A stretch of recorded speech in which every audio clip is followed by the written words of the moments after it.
I recommend this DIY dishwashing liquid from Wise Cleaner.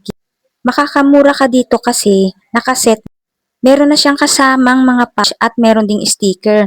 So, ang ginawa ko dito is yung 3 liters muna ang inuna ko kasi meron din silang 16 liters. Ang flavor ng mga to is calamansi at lemon. Yung lemon muna ang inuna ko.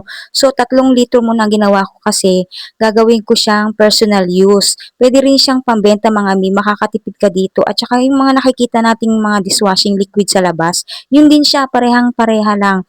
Mabango din siya, mabula, at saka napaka super sticky niya. So, hinalo-halo muna namin ng anak ko.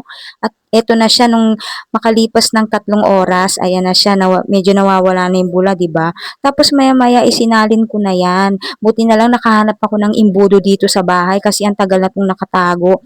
So, ayan na nga mga mi, yung nagawa ko is 3 liters kong nagawa at sinubukan ko na rin siyang panghugas mga mi. Tingnan niyo naman, mabulang-mabula yan, hindi ko lang masyadong dinamihan yung paglagay ko ng dishwashing. So, bili na kayo mga mi, ilalagay ko na lang yung link sa comment section.